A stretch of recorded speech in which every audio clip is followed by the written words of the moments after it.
साथियों नमस्कार। Tech legal yes four channel पर मैं राजन शाह एडवोकेट आप लोगों का फिर एक बार स्वागत करता हूं। साथियों, सहारा निवेशकों के भुगतान हेतु सुप्रीम कोर्ट में पीआईएल दायर करने की तैयारी की जा रही है। और जैसा कि पीआईएल लगाने वाले संस्था विश्व भारती जन सेवा संस्थान और उसके जो संस्थापक हैं माननीय कुशवाहा जी के द्वारा याचिका दायर की जा रही है, पीआईएल याचिका। लेकिन पीआईएल याचिका दायर करने के पूर्व ही उनके द्वारा कल एक जूम मीटिंग के दौरान, जिसमें एक चैनल के माध्यम से जूम मीटिंग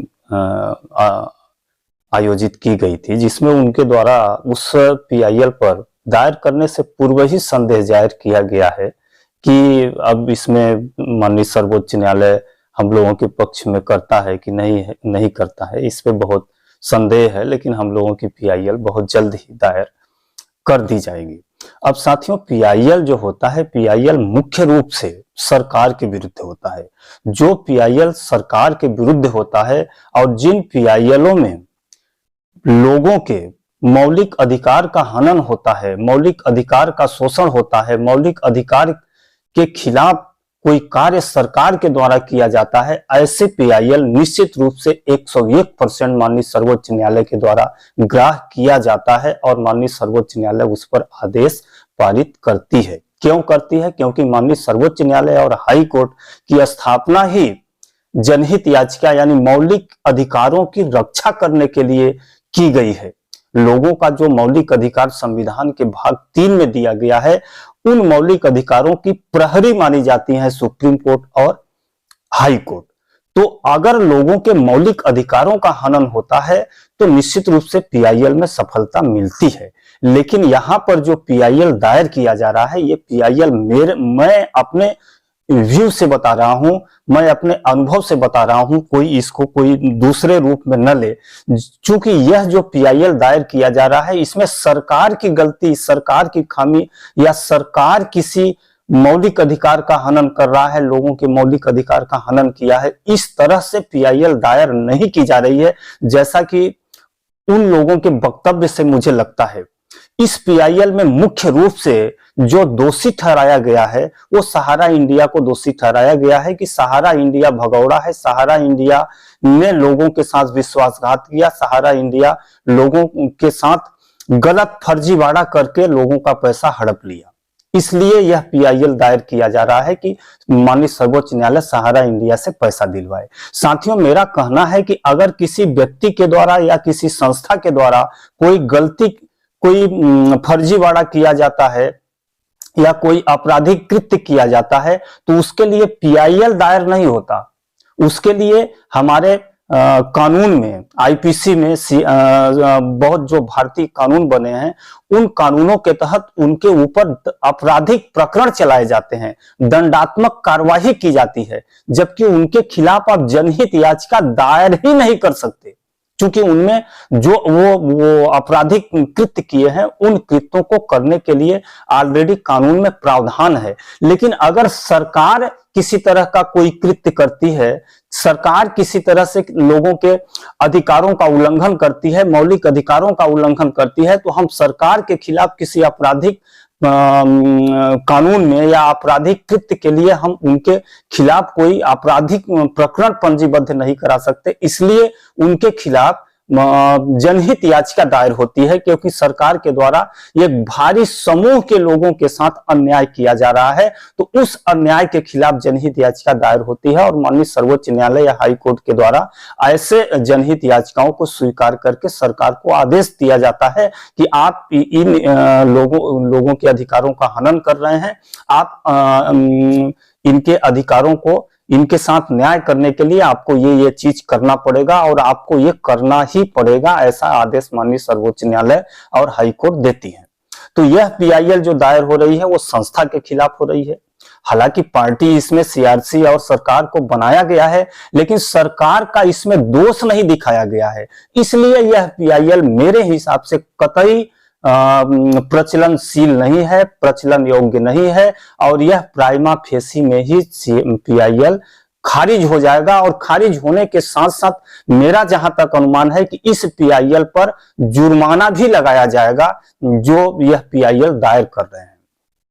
हाँ, अगर पीआईएल को सही अर्थों में लगाया जाए, क्योंकि यह जो मैटर है, यह विश्वास का मैटर है। लोगों का विश्वास विगत 40-50 सालों से सहारा जैसी संस्थाओं पर जुड़ा था और सहारा का कार्य सुचारू रूप से चल रहा था। लेकिन 2010-11 में ऐसा क्या हुआ कि सहारा का जो 40 सालों से विश्वास था, वह विश्वास चकनाचूर हो गया। इस विश्वास को चकनाचूर करने में मुख्य रूप से जो महत्वपूर्ण भूमिका या महत्वपूर्ण अवरोध जो आया, वो सरकार के द्वारा लगाया गया। सरकार के गलत खामियों के कारण आज सहारा के निवेशकों का भुगतान नहीं हो पा रहा है। आज सहारा जैसी विश्वासी कंपनी जो एक परिवार बोलती थी कि सहारा इंडिया के सारे लोग एक परिवार हैं, उस परिवार को तहस नहस कर दिया। अगर इस तरह से हम सरकार के ऊपर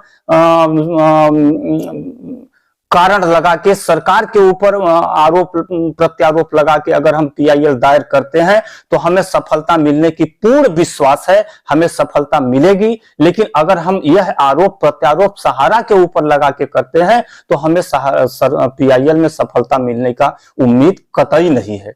हालांकि अभी जो अहम प्रश्न है, अहम प्रश्न ये है कि कन्वर्जन भुगतान, सिर्फ यही प्रश्न है। कन्वर्जन हुआ, भुगतान हुआ, क्या हुआ? सहारा इंडिया ने माननीय सर्वोच्च न्यायालय के आदेश का पालन नहीं किया। वाकई में मैं मानता हूं कि सहारा इंडिया ने सर्वोच्च न्यायालय के आदेश का पालन नहीं किया, हाई कोर्ट के आदेश का पालन नहीं किया, सर्वोच्च सेबी के ट्रिब्यूनल के आदेश का पालन नहीं किया, क्योंकि ट्रिब्यूनल ने आदेश दिया था कि आप भुगतान करें, सर्वोच्च न्यायालय ने आदेश दिया था कि आप भुगतान करें, और सहारा इंडिया ने भुगतान भी किया है। भुगतान बतौर 127 ट्रक का प्रमाण भी सेबी के दफ्तर में पहुंचाया है। यह सब रीजन को लगा के अगर हम पीआईएल दायर करते हैं तो हमें सफलता मिलने का चांस 99% है, क्योंकि सहारा इंडिया को माननीय सर्वोच्च न्यायालय के निर्देशानुसार भुगतान करने का आदेश हुआ था और सहारा इंडिया ने लगभग 99% लोगों का भुगतान कर दिया है। इसका यह प्रमाण है कि सेबी के पास कोई क्लेम नहीं गया है, और उन राशि का भुगतान करने के फलस्वरूप जो राशि प्राप्त हुई, उस राशि को जो उस समय की उनके जो योजनाएं संचालित थी, जो सरकार के द्वारा मान्यता प्राप्त थी, उन योजनाओं में पुनर्निवेश करा लिया गया। लेकिन भुगतान माना जाएगा, क्योंकि बांड जमा करा के दूसरा बांड जारी किया गया, तो बांड जमा कराने का मतलब है कि उस बांड का भुगतान हुआ और भुगतान स्वरूप नया बांड जारी किए गए। लेकिन सेबी यह मानने को तैयार नहीं है कि भुगतान नहीं हुआ। यही एक अहम प्रश्न है। इसी अहम प्रश्न पर ही हम सेबी और सरकार को गिरा सकते हैं, सेबी और सरकार को हरा सकते हैं। अन्यथा हम डायरेक्ट एक अर्जी लेके पहुंच जाएं कि सहारा ने इतने सारे निवेशकों का भुगतान नहीं दिया, भुगतान कराया जाए, तो यह पीआईएल निश्चित रूप से खारिज होगा। इस पीआईएल में कोई दम नहीं है। सिर्फ दम यह है कि सहारा ने भुगतान कर दिया है। भुगतान स्वरूप हम मानते हैं कि जिस रूप में माननीय सर्वोच्च न्यायालय ने आदेश दिया था, उस रूप में भुगतान करने में गलती की है, उस रूप में भुगतान नहीं किया। माननीय सर्वोच्च न्यायालय ने बोला था कि आप डीडी के माध्यम से या मनी ऑर्डर के माध्यम से भुगतान करें, उसके हिसाब से भुगतान नहीं किया, लेकिन फिर भी कैश के रूप में भुगतान किया और उसी कैश को पुनः दूसरे योजनाओं में जमा कराया। तो यह माना जाएगा कि भुगतान किया गया। भुगतान का प्रमाण भी सहारा के द्वारा दिया गया है। सिर्फ इसी अहम मसले पर आज दिन तक जो सहारा के निवेशक दर दर की ठोकर खा रहे हैं, क्योंकि एक ओर सहारा ने भुगतान कर दिया और दूसरी ओर उसी राशि को आपने जब्त कर लिया। यानी कि सहारा जिसको दे चुका है उसी राशि को आप ले रहे हैं कि हम भुगतान करेंगे। इसी के बदौलत आज जो ये आर्थिक समस्या, ये विकराल समस्या पैदा हुई है सहारा के सामने, और सहारा आज बिल्कुल तहस नहस हो गई है। सहारा के निवेशक तहस नहस हो गए हैं, 11-12 लाख कर्मचारी एजेंट तहस नहस हो गए हैं। उनका परिवार आज मरणोत्सन्न आसन पर पहुंच गया है, उनके सामने कोई विकल्प नजर नहीं आ रहा है। इन सब का जिम्मेदार जो है मुख्य रूप से सेबी और सरकार है, क्योंकि सेबी और सरकार इस चीज को मानने के लिए तैयार नहीं है। कन्वर्जन कैसे होता है? कन्वर्जन होने का एक सिद्धांत है कि आप पहले के पैसे का भुगतान करेंगे तभी कन्वर्जन होगा। आप भुगतान स्वरूप विड्रॉल भरवाए हैं, विड्रॉल पर दस्तखत करवाए हैं, ये सब प्रमाण है कि भुगतान किया गया है। और भुगतान जब हो गया है फिर आप उसी भुगतान करने के लिए पैसे का मांग कर रहे हैं और उस पैसे को विगत 10 सालों से आप जब्त करके रखे हैं, जिससे एक चलती फूर्ती संस्था, एक विकासशील संस्था जो विगत 40 सालों से लोगों का भुगतान करती हुई और अपना विकास करती हुई चली आ रही थी, अपने परिवार के सदस्यों का विकास करती चली आ रही थी, अपने कर्मचारियों का विकास करती चली आ रही थी, ऐसी संस्थाओं को आपने तहस नहस कर दिया। इसलिए इसका दोषी सेबी और सरकार है और सेबी और सरकार इसकी दोषी है। इसलिए सेबी और सरकार की यह जिम्मेदारी बनती है कि वह माननीय सर्वोच्च न्यायालय सेबी और सरकार को आदेश दे कि वह तत्काल सहारा को जो भी उसको क्षतिपूर्ति हुई है, जिससे निवेशकों की जो क्षतिपूर्ति हुई है, संपूर्ण की भरपाई करने की जिम्मेदारी सरकार की बनती है। और सरकार को यह आदेश माननीय सर्वोच्च न्यायालय से देना चाहिए, देना पड़ेगा कि माननीय सर्वोच्च न्यायालय यह आदेश जारी करे कि सरकार तत्काल निवेशकों का भुगतान कराए और जो उसके कर्मचारी, एम्प्लॉय, एजेंट हैं जो आज विगत कई वर्षों से अपने कमीशन, अपना धंधा व्यवसाय बंद होने से वह उनकी जो स्थिति आज दयनीय बनी हुई है, उनको जो क्षति हुआ है उसकी भी भरपाई सरकार करने के लिए वचनबद्ध है, सरकार पर बंधनकारी है। अगर इस तरह से याचिका दायर होगी तो निश्चित रूप से याचिका स्वीकार होगी, अन्यथा जिस हिसाब से याचिका दायर की जा रही है, मैं अपना पर्सनल व्यू बताता हूं, मैं किसी दूसरे के व्यू से बात नहीं कर रहा हूं। मेरा जो अनुभव है, चूंकि मैं भी 10-15 वर्षों से 15 वर्षों से प्रैक्टिस कर रहा हूं, डिस्ट्रिक्ट कोर्ट में प्रैक्टिस कर रहा हूं, जो मेरा तजुर्बा है उसके हिसाब से बता रहा हूं कि जिस हिसाब से, जिस प्रारूप से पीआईएल दायर हो रही है, वह पीआईएल कतई स्वीकार नहीं होगी, पीआईएल खारिज होगी। जहां तक अनुमान है कि जुर्माने के साथ खारिज होगी। हाँ, अगर पीआईएल को बदल दें और इसमें सरकार की जिम्मेदारी तय कर दें, सरकार की जवाबदेही तय कर दें, सरकार की लापरवाही तय कर दें, और जैसा कि प्रमाण भी है कि इसमें सरकार की लापरवाही हुई है, तो निश्चित रूप से हम लोगों को सफलता मिलेगी।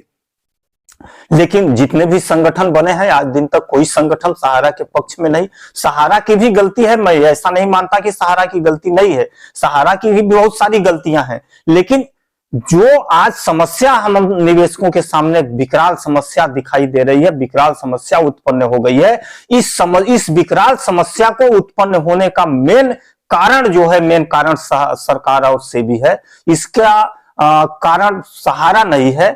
इसलिए अगर पीआईएल सच्चे अर्थों में जो यथार्थ है, वास्तविकता के आधार पर अगर दायर होगा तो निश्चित रूप से सफलता मिलेगी।